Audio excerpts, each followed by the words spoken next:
Welcome to Creative Japan, the podcast where we explore the vibrant world of artists and makers united by a Japanese connection. Join us as artists from around the globe discuss their work and share their creative journeys. I am your host, Takagi Stapler, a Japanese-American quilter and designer. I discovered my own artistic voice, one I describe as modern meets heritage, when I found myself pulling from my Japanese culture and upbringing in my designs. I believe that by listening to other stories, we can grow as creatives and find new sources of inspiration. Get ready to be immersed in a rich tapestry of stories that can ignite your artistic voice here at Creative Japan.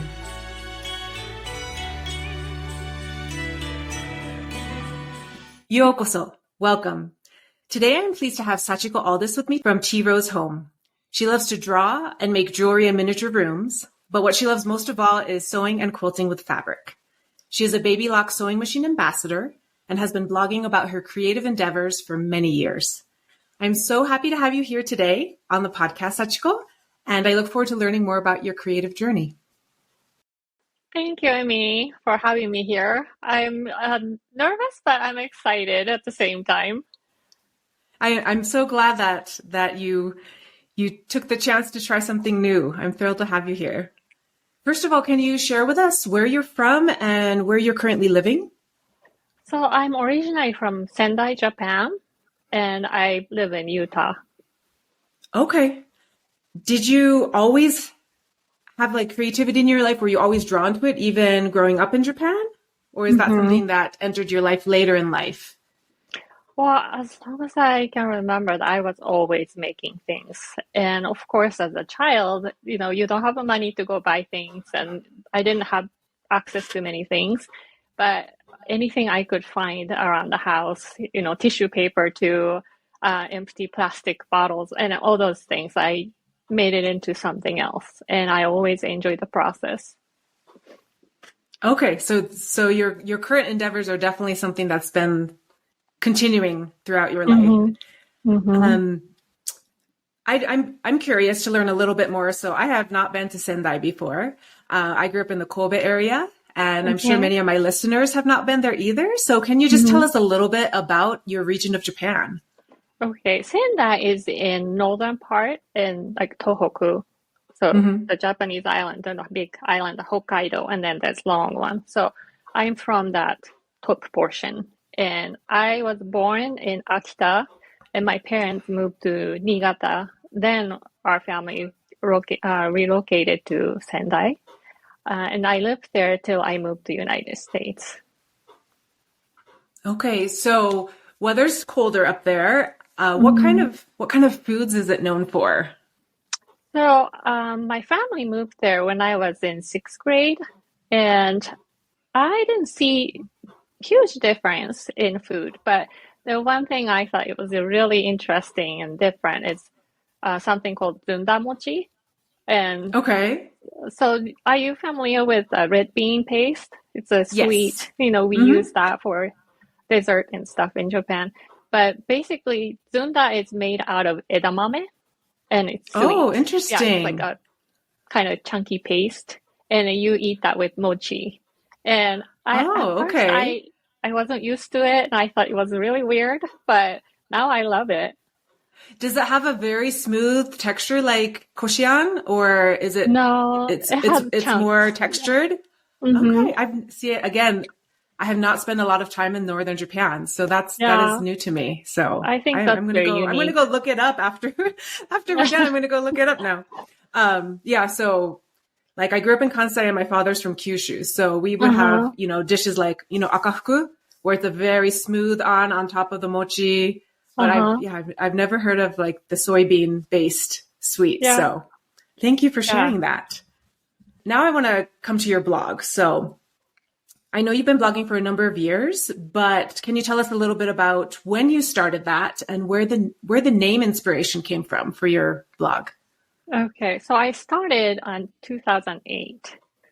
Before I started blogging, it's kind of a long story, but I always wanted to create. But then I had babies, like first baby, second baby, and I was always making something, but I didn't think much of it in a sense to like share with more broad audience. Um, then I started doing stitchery pattern business. Then after I had third child, I kind of slowed down doing that. But I was still making things, of course, for the babies and things around the house. So I decided to try blogging. Um, and then the name, actually, I had no idea how to name this, new thing called blog. But I always like to wear perfume called tea rose. And tea rose is basically that this small rose, not this big, gorgeous rose, more like a small one. And I feel like that fits me and my personality too. So I just decided, oh, tea rose home. So that's how the name came about. Okay. And I know we've chatted about this, but it's not Tea Rose sewing, it's not Tea Rose clothing, it's not Tea Rose quilting. You are quite diverse in your creative Yeah. endeavors. So at that time, were you posting more about like things for the home, or that was just a title that you felt covered, everything you wanted to share? So because I do all sorts of things, and I also, when I first started blogging, especially, I was sharing a lot about my family life and my children, funny things they say. So I thought, it's my life and what I do inside of my home. That's why I decided to do home instead of like quilt or clothing. Yeah. Okay, so you were sharing little glimpses of your family life as well then. Mm-hmm. I touched on this in the introduction, but you're a Babylock machine ambassador. So I wanted to see if they discovered you through your blogging, or if was that something you applied for? Because some companies, there are applications for ambassadorships. Okay, I think my blogging definitely helped. So I made a friends, throughout the years through blogging. And so one of the friends, she was already ambassador at Babylock. And I think she recommended me to them and they reached out to me. And I know that you're currently featuring their Sachiko machine, but was there a machine that you featured for them before that, prior to that then? Yeah, so I have been ambassador for about 6 years. So the first time when I signed on, I got the sewing machine. So because I do sew clothing and also do quilting, and I was trying to do machine quilting as well. Then I talked to them about that. So I was provided by this machine that's kind of crossover. You can do both. So I did that for about 5 years, and now I also do Sachiko machine. Do you still have Yeah. the other machine as well? Okay. I use it daily. Okay, and what does your role as an ambassador entail? What are the expectations? So basically, I will come up with projects, tutorials, and share them on my social media. And also, when they have special promotion and stuff, I can also share that. But it really comes natural to me. It's nothing that I have to stretch myself so much, or because I already owned Babylock before I became ambassador, and I loved it, how dependable it is, and I love the features. And so I was always talking to my friends, if you're gonna buy sewing machine, just buy Babylock, and their customer service and everything is excellent. So yeah, so you're making things that you're already making anyways, so you're not having to go out of your way to try to highlight anything. And because there's so many ambassadors and they all have their own strength in different areas, so I think that works for me too. So let's talk a little bit more about the Sachiko machine. This is one that you've most recently started to use, and it's a pretty unique machine. It is. So can you tell us a little bit about what makes it unique? So basically, it has one stitch, the straight stitch. So sometimes people are like, is it even worth it to buy it? But for me, definitely. And especially, I started out as a hand quilter. I hand stitched, hand quilted all my quilts in the beginning. And as I'm getting older, sometimes your hand gets like really painful. And so, and then one day I was at the retailer and saw this Sachiko machine. And at first, like honestly, when I saw that, I thought they named the machine after me. Like, Sachiko and Sachiko. Sachiko. Yeah, it's just one word different. So I looked at it and like, oh no, it's Sachiko. And then I think I saw the demonstration and I was just amazed with this, like, how is this working? It looks like a hand stitch. I'm still new at this and I'm still learning. But there's like YouTube videos that you can go look at. And also Evie, she's also one of the teacher and ambassador. Evie from Bit of Stitch. She's an expert on Sachiko machine. So she has books and a lot of videos out there. So I'm still learning, but I love it. Yeah, no, I've always been very curious and I had the same question. Is it worth it for just one stitch, right? Yeah. But like you said, even whether you're a hand quilter or you don't hand quilt and you like the look, sometimes just for time's sake, it's nice to still have that aesthetic of that hand stitch look, but in a shorter time period. Right. And once you learn, you can put embellishment on your project. So it's not just quilting, right? And there's other things you can do with the machine. So yeah, like if you have a chance, like you can find YouTube and see what you can do. Yeah, absolutely. And I saw on your blog, you recently made a Sachiko sampler table runner for your table. I think it was for New Year's. Yeah. So I wanted to ask you, so obviously because it can do the single stitch, it can do a lot of I believe it's called moyozashi, right? Like the pattern look of Sachiko. But does the machine have a capability of skipping a stitch? Would it be able to do different Sachiko-like patterns? So the machine, you can adjust stitch length and also the space between those stitches. Okay. I don't think there's like a skip. I'm not sure. I don't want to give out like a wrong information. No, but I guess that would be pretty tedious then. Like if you did want to give the skip look, you'd just be having to change the spacing like every every time. That I don't know, maybe it would be worth it. I was just curious if you would be able to do other patterns that had skips in it. Yeah. So, all right. Well, it sounds like you'll be featuring it some more, and there's a lot of resources online for anyone that may be curious to find out more about the machine. Yeah. We're going to stay on your blog for a minute. So both on your blog and Instagram, I've noticed that you have featured Japanese sewing patterns with Western fabrics many times over the years. Can you tell us a little bit about maybe your favorite pattern brands, the reasoning behind choosing the Japanese patterns and the Western fabrics? So I always, when I first started sewing, of course, it was in Japan, and I bought sewing books. And I just learned things on my own. It's back then, I don't know, sounds like I'm super old, but there's no internet and and there's not many fabric stores around. So I just learned a lot of things through books. And I feel like the Japanese sewing books offers very different style than what you find in like Western patterns. I still like them too, but also I really love Japanese style.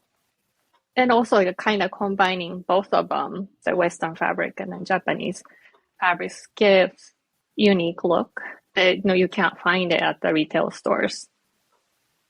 Yeah, no, everything I see is so adorable, but I can't help but think I would probably be the opposite if I had started sewing clothing, because in Japan, I'm very, very tall. I have a lot of my American heritage is a lot of Swedish, so a lot of height. So I'm very tall for being half Japanese. And so finding clothes that fit in Japan, 20 plus years ago was difficult. So when I'm seeing you doing that, I'm like, oh, I wish I could fit into these adorable designs, but I probably couldn't. But maybe I'll give that a try. Maybe I will use a Western sized pattern and use fabrics from Japan. There you go. Yeah. Oh, the other thing I saw on your blog was you do so, I don't want to call it like upcycling. It's like retailoring. You do some retailoring type work where Uh-huh. you take, clearance dresses or other clothing that may not be your taste or your size and you change them. When did you start Mm-hmm. doing that? While ago, I just love imagining and seeing potential in things. So, and I love, like you said, I love shopping at clearance sections or like secondhand stores. Hmm. So, and a lot of times, I guess my eyes are looking for patterns, fabrics, not Hmm. just my size, right? Or like what is my style? Because sometimes you can Hmm. change that up. And I feel like that's the fun of it. It's kind of challenging, but it's also really fun adventure. Yeah, and as you're talking, I'm thinking there's only so many fabric patterns that are printed. I mean, there's thousands, but you're limited to what's available at a fabric store. But a lot of Mm-hmm. times clothing companies have their own exclusive things, right? So if you Mm-hmm. find a pattern that you love, you can still make something out of it. Yeah. All right, so we have to talk about your miniature sewing rooms. I think oh gosh, how many years have you been making those? Um, I think I started around 2015, 16. Hmm. But how it started was I always collected those small miniatures in, different Hmm. categories. I thought they are so adorable and I Hmm. thought I need to do something with these. So I just had an empty box. So I made like sewing room or other Christmas room, just different theme room for myself. And Hmm. I thought, oh, maybe I can sell them. So I put first few on Etsy and I sold them. But it was kind of challenging because they're all different sizes. And also things inside the miniature room would move and shift and during the shipping. So it was kind of challenging. So I Mm. thought about, now how can I make this work? And it's so funny. Sometimes ideas pops in your head when you're not expecting. So I was driving home, and then I thought, why don't I make that sewing room in Altoid tins? And after I went home, I just made one, and I thought it was cute. So Hmm. I put some of them in my Etsy shop, and they sold out like next day.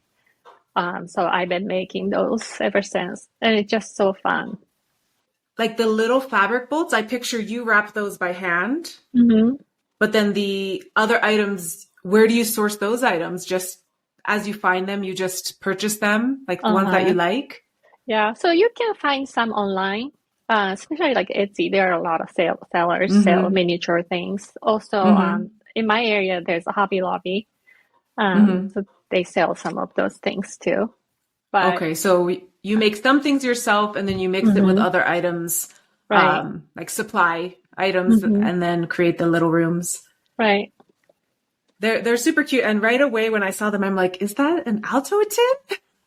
yeah, And I know I tend to save little tins and things because it feels wasteful to just recycle it right away, right? hmm. Um, so I'm curious, does your family eat a lot of Altoids or do you have to eat a lot of Altoids in order for you to have enough to make them? So yeah, but some people ask me that same question. So when I first started, I bought those Altoids at Costco because they sell them in Mm, the bulk. Of course, I am not going to eat all the Altoids, so I will dump them in the bag and just give out, whoever love Altoids. One time, I asked my husband to take it to work and just have them hmm. out for whoever want it. Um, and then, like recently, I have a friend that she loves Altoids. So she goes through Altoids so fast, and she's been saving those and then giving me the tins. So that's very helpful too. Okay, so you've got outside people helping contribute to those now then. Yeah. So talking about you've got your miniature rooms on Etsy. What do you sell any other things on Etsy? So as I mentioned, I used to do stitchery pattern business. So I have some patterns on my shop, and I'm thinking about doing more of that too. So I have 3 children and they're now adults. And I feel like I have more time that I can spend on what I want to do. Mm-hmm. And also, I kind of created new thin room, like new themed thin room, and I'm thinking about adding that to Etsy shop as well soon. How often do you usually stock the little sewing rooms, or is it just as you're able to accumulate enough to make some? So I don't really have a set schedule. I just watch, how much is selling, and at the same time, I'm making a lot of quilts and clothing as well. So I would just find a Mm-hmm. time to make a whole bunch at once and then stock them. So if someone sees one that they like, they need to grab it, right? I assume they're all just a little bit different from each other. Yeah, because I get really bored if I have to make same thing over and over again. So they're all Mm-hmm. different, all Mm-hmm. unique. And also what I can find at the store, and what's available Mm-hmm. at hand. Yeah, so if you see something you like, you have to. And usually I don't do special orders because that gets Mm-hmm. really tricky as well. Yeah. Yeah. Okay. Wonderful. So that brings me to another creative outlet or something that I've noticed on your Instagram account that you post quite often about different food you make, sometimes in your stories, occasionally on the posts. Yeah. So that seems to be, is that another big hobby, or do you only post when you make something special? I love food. You can ask my close friends or family that I love food and going to restaurant and also trying out new recipes Mm-hmm. and also I love making things pretty and Mm-hmm. presentable. Um, and I feel like having good food brings people together. And Mm-hmm. yeah, so it's definitely another outlet for me to try to be creative. Mm-hmm. Awesome. Well, everything always looks, like you said, like it looks beautiful. It's like a piece of art, right? Oh, thank Um, you. yeah. So I look forward to seeing more recipes. I was like, my mouth was watering as I'm seeing, like, because I scrolled back for a ways, and I think you had a reel that was many different Japanese dishes. Mm. Um, I don't remember how far back it was, but just making me a little homesick for good Japanese food. I make some, but I don't make a lot. So it looked absolutely delicious. Here's a little bit different question for you. I know you've been creating your whole life and you've been doing the blog since, 2008 or so. Mhm. If you could give advice to someone that's new in the world of sewing or crafting, what advice would you give? Um, I say just enjoy it. Enjoy the process. If you're too focused on being perfect and perfectionism, then sometimes you might get discouraged and you might think that, oh, this is not for me. But if you enjoy the process and keep working at it, it really enrich your life. And a little twist on that, if Okay. you were to give yourself advice, oh gosh, whether it's back in 2008 or just earlier in your life, what advice would you give yourself? Oh, I would say probably to be more consistent, maybe, Mm, because I feel like sometimes I'm a very scattered mind and I would love to quilt. Oh, and I want to work on like clothing or like a refashioning and hmm yeah, but maybe to be consistent is also important. hmm And I think that's hard for a lot of creatives because I feel like, there are very organized, very rigid creatives, Mm-hmm. but I think many of us, our minds are always seeing new inspiration or finding another project that catches our attention, Mm-hmm. juggling many things, right? Right. So, yeah, I definitely, that definitely resonates with me because consistency can be difficult when there's a lot going on in home life and there's a lot Mm-hmm. of possibility Right. in your creative work and creative life. So that brings us to our recurring Learn Japanese section of the Okay. podcast. And just to give a little background on this, I wanted to, be able to feature either a Japanese word or a phrase for listeners to either learn for the first time or to be inspired by. So some of the listeners may already speak Japanese, but perhaps a regional phrase or word is new to them, or a phrase that is inspiration for you could serve as inspiration for them. So I'm curious what word or phrase you would like to share with us. Okay. Can I share two? Oh, absolutely. The more the better. Okay. The first one is Shippai wa seikou no moto, which means failure teaches success. And it really resonated with me because a lot of things that I did in the past, I made some mistakes. Maybe that's why I like refashioning too. And then, it doesn't cost too much. And I try my idea, it doesn't work. I'm like, just pass. But you gain experience, right? And then you just keep working at it. So I love that phrase. And the second one is very simple, Kansha. Kansha is basically thankful or gratitude. And I think having that mindset really helps us to be happy. And not just the sewing creative areas, but everything.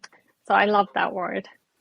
Thank you. I love that there's both a kind of cheerleader motivation phrase that you shared, and also remembering to hold that space of gratitude, right, in our lives and in our creativity. And that just reduces anxiety. It can bring clarity. So it's a beautiful, beautiful word and concept for us to keep in mind. Thank you so much for being here with me today. Thank you. I believe that through other people's journeys that we can find inspiration or validation in what we're doing. And I'm grateful that you're a part of this podcast today. So just to wrap up, can you share with our listeners where they can find you online, website or blog, Etsy shop, and so forth? Okay, you can find me on my blog, Tiro's Home, or I'm most active in my Instagram. But I have Pinterest board and Facebook and Etsy shop. And we will have those links in the show notes as well. Okay. So great. Thank you again so much for being here. And I look forward to seeing all of your food, sewing, and other endeavors online. Thank you so much. Thank you for joining me today on Creative Japan. If you enjoyed today's episode, don't forget to subscribe to stay updated on future releases. Leaving a positive review also helps me to reach more listeners like you and to interview more fantastic guests. For more information about today's guest, check out the show notes of the episode. And for behind-the-scenes content and updates, follow me on Instagram at @EmiandCo Studio or visit my website at emiandcostudio.com. Until next time, stay curious and keep searching for inspiration.